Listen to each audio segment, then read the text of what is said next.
very hot minute since I've done a sit down video. I'm so sorry. I've been going through all of my visa for permanent residency, so I've been a bit quiet. We're also on a 4-week lockdown as well, so I haven't been able to really get any content out for you guys.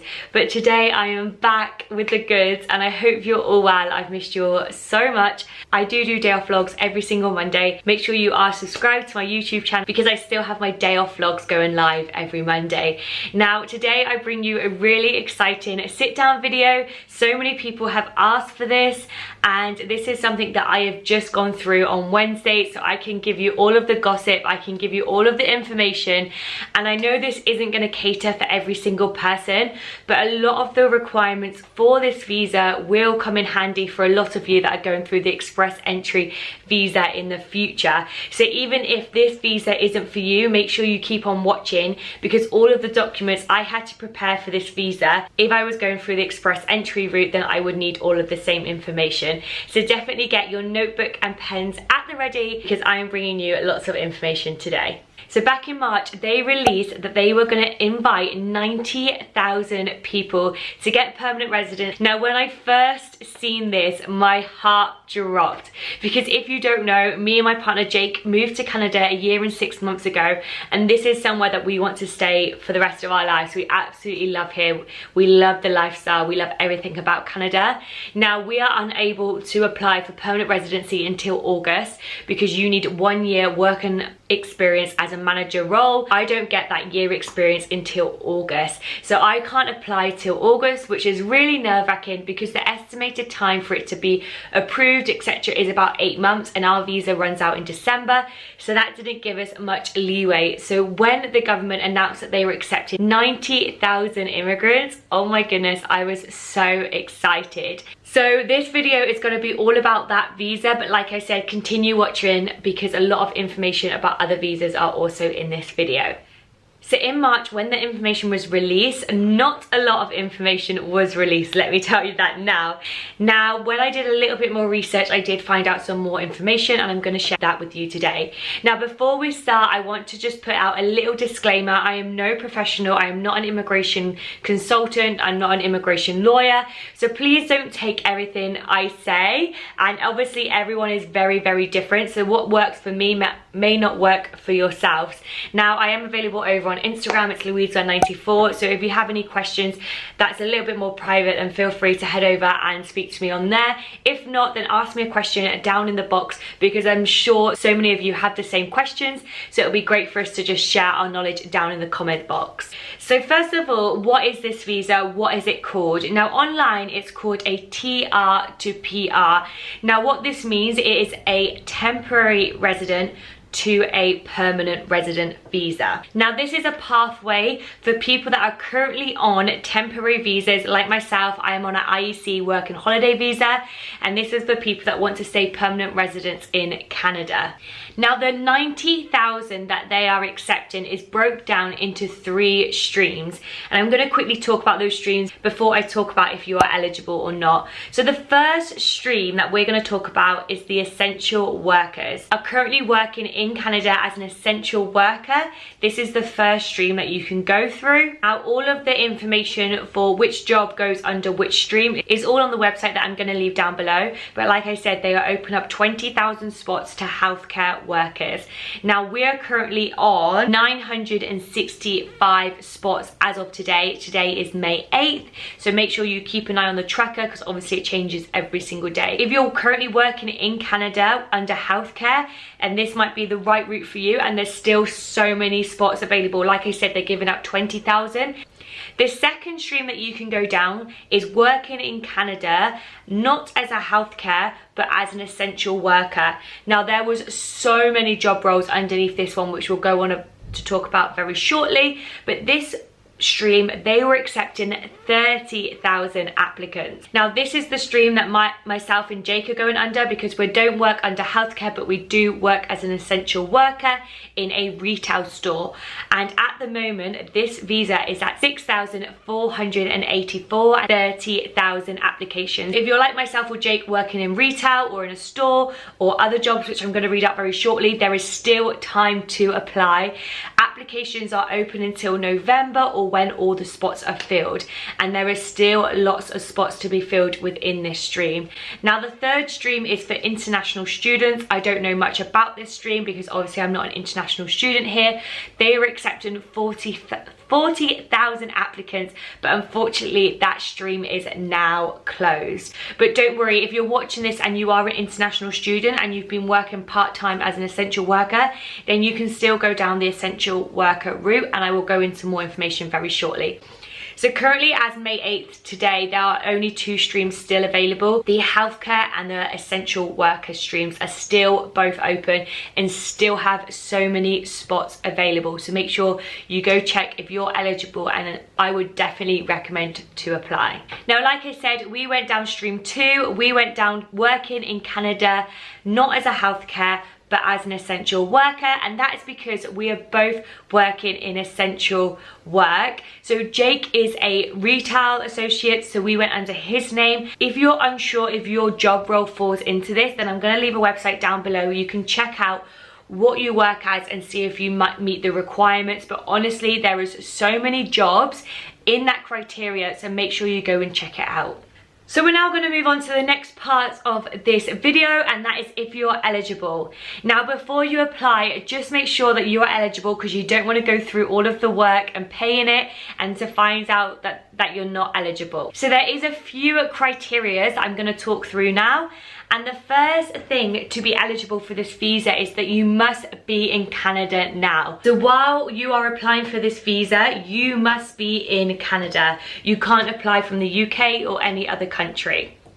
Number 2 is that you have to be currently working in Canada as well. So not only have to be in Canada, you have to be working in Canada. Number 3 is that you have to have done your IELTS test or something similar to an IELTS test. Now, if you don't know what an IELTS test is, it's basically an English exam. They test you on your speaking, reading, writing and listening. I have a whole video on the IELTS test, and I also have my experience of the IELTS test, so I'll link those down below for you guys. But you have to take your IELTS test, you have to have your results, and you have to have a score of 4 or above, which is absolutely crazy. A score of 4 is actually quite low. If you're going through the express entry, it does need to be a lot higher than that if you want to get the points. Myself and Jake got 7, and that's still not incredible for express entry, but for this route you need to get a score of 4 or higher, which just is insane. Now I do know IELTS tests have sold out for a few months in advance, but just keep checking the website because there are cancellations. One of my friends actually got a cancellation for the next day, so keep refreshing the website and I'm sure a cancellation will come up. And the 4th requirement is they must have a year's experience in the role that they're going for the visa. So for example, if we're going down the retail role, we need to be within that job role for 1 year. You can also have an equivalent of that, which is working part-time, but it has to be a total of 1,560 hours. So if you've worked a total of 1,560 hours within Canada in that current role that you're applying for, then you can apply for this visa. Now do make sure, if you've been working for the last year in Canada, make sure your hours still add up to 1,560. For example, Jake went off on COVID. Their store got closed for a few months, so he needed to make sure his hours still added up to 1,560, which luckily they did. So just make sure you do take that into consideration, because that's something that they will check. Now I have linked the website down below, and there is a test that you can take to see if you are eligible for this visa. So don't worry if you're panicking, thinking, oh my goodness, I don't know if I am or I aren't. Then go and check out this website that I leave down below. It's a legit government website. It's actually where you go and apply as well. So make sure you go and take that test to see if you're eligible. So if you've took the test and it says you're eligible and you're going to go and apply, that's incredible. So I'm going to go link the website down below, and I'm going to leave it on the screen now. So you just go to the Canada website. It's really straightforward. You just put that you want to apply. Now before you apply, you want to make sure that you have all the documents ready. So I am going to talk through a few of the documents now. The first thing that you need to have is your passport. Now obviously you'll have a passport because you wouldn't have been able to get in the country if you didn't, and you need to scan scan that into the computer.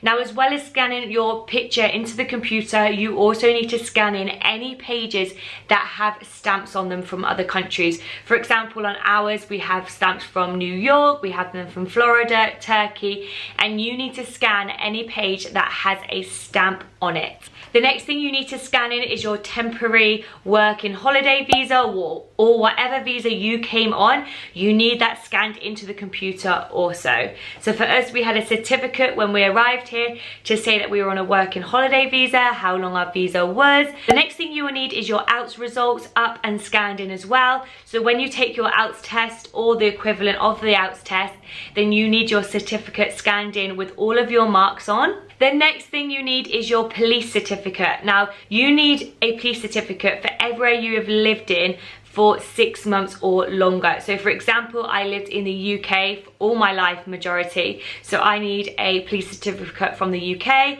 and I also needed a police certificate from Cyprus, as I also lived there for 6 months at a time also. Now, we had to reorder our English police certificate, as I believe they only last for 3 months. So we did have one 2 years ago when we applied for our IEC visa, but unfortunately that is no longer valid. So we had to reorder our police certificate from the UK. And oh my goodness, it was not cheap. If you want me to do a separate video on how much everything costs for this visa or for a express entry visa, then let me know down in the comments, because it wasn't cheap. I'm gonna tell you that now, but hopefully it will all be worth it. So make sure you have a police certificate for everywhere that you've lived for 6 months or longer. Now, you do not need a police certificate for Canada unless they write to you and ask you, because they just put your name into a database and just see if you've had any criminal backgrounds. Now, if they do need some more information, they will reach out for you and to ask you to get that police certificate, but you don't need it right away, so that will save you a bit of money. So that is all the physical things that you need in your hand and scanned in. The next thing is all paperwork. Now, you can actually get all of the paperwork that you need on the Canada website, which I've linked down below, but I'm going to quickly talk through a few forms on here.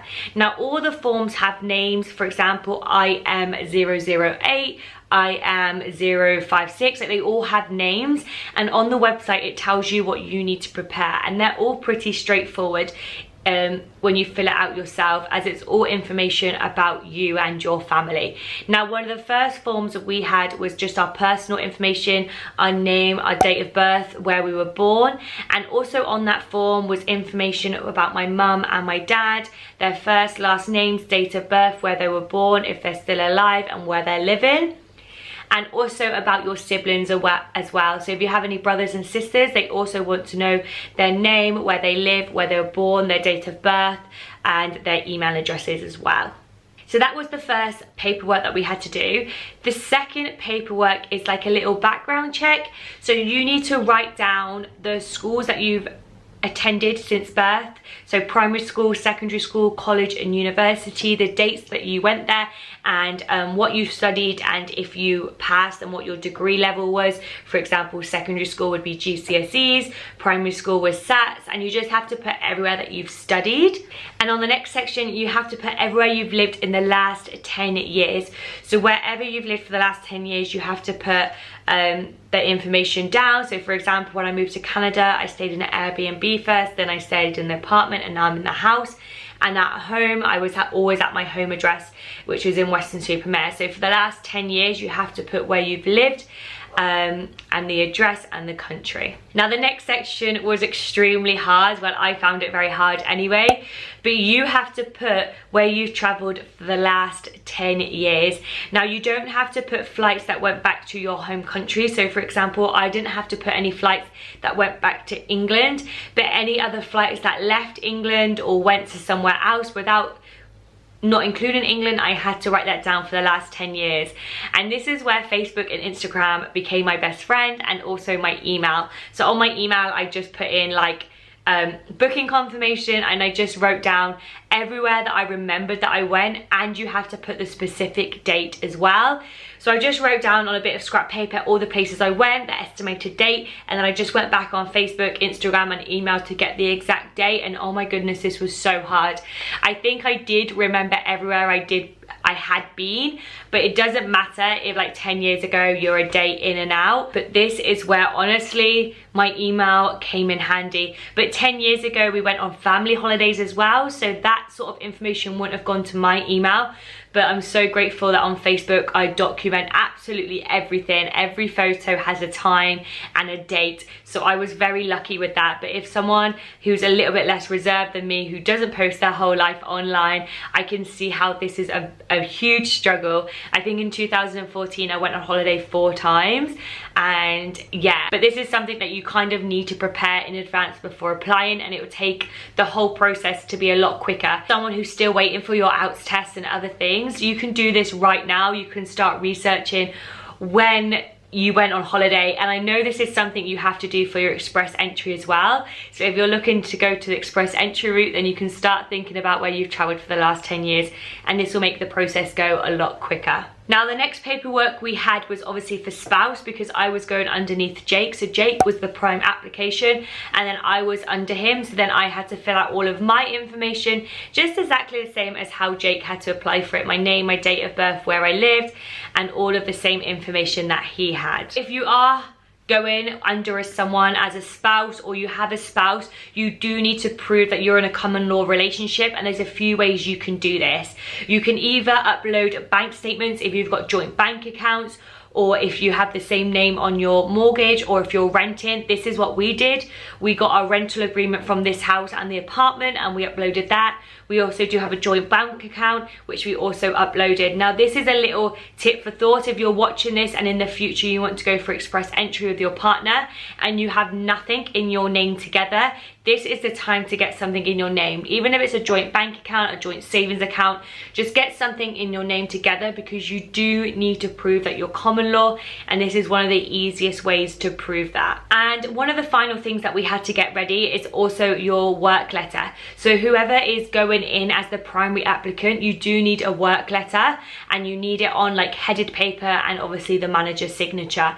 Now on that job letter you can find so many online of examples, but it just needs to state all of the job roles that you do within that work, and obviously it needs to match whatever role you're going under. So if you're applying through retail salesperson, then it needs to make sure it has all of the same sort of job roles as that you're applying for. For example, going on the cashier, stocking, talking to customers, like it has to have everything written out, and it has to be on headed paper and also a manager's signature at the end, and then make sure you'll scan that in as well. Also, something that I completely forgot to tell you is that you also need your birth certificate, and that's scanned in as well. This is something that me and Jake had to reorder from the UK again. Luckily it just needs to be scanned in, so we got it delivered to our home address. Our family members scanned it in and sent it over to us, and it was actually a lot cheaper than I thought. Like I said, if you want me to do a separate video on how much everything costs, then I can definitely do that. But I remember the birth certificate not being as much as I thought it was, and it was a lot cheaper than the police certificate. Now off the top of my head, that is everything that you need to get ready. Like I said, if I've missed anything, then please leave it down below. I'm not a professional, so I can't remember everything down to a T, but this is stuff that we had to get ready before applying, and this is a number of things that you need to get ready if you're going through the express entry route as well. I just wanted to create this little video just to tell you about the new visa that went live, how many spots are available. Now if you're interested to see how many spots are available, I'm gonna go leave the link below, but as of today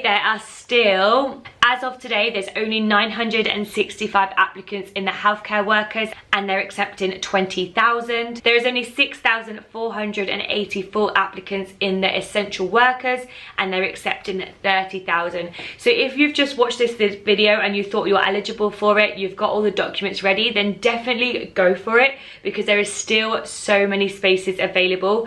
You also do need to pay on the submission as well, so just bear that in mind that you have the money to do that. And yeah, best of luck to everyone that is applying. If you're not applying and you're just watching this for future reference, then good luck on everything. Like I said, go follow me over on Instagram. It's louisewear924. I can definitely help you guys out. But if it's more a generic question, I'd rather you write it down in the question box, because some of you probably have the same question. I'll be able to answer it both at the same time. And I just want to say a huge thank you to all of my subscribers that have followed me on this journey. Proper OG, and you've watched me from the start. You watched me from the day that we went to London to get our fingerprints done for the IEC visa, and now we're applying for PR nearly 2 years later, and it just blows my mind, all of the support. Honestly, it makes me so emotional. So thank you so much.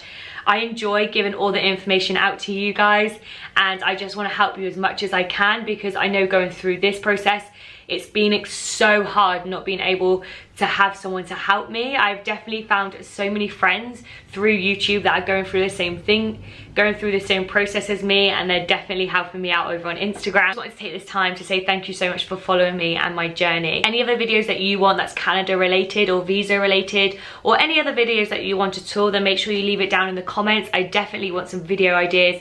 We've got 2 weeks left of lockdown.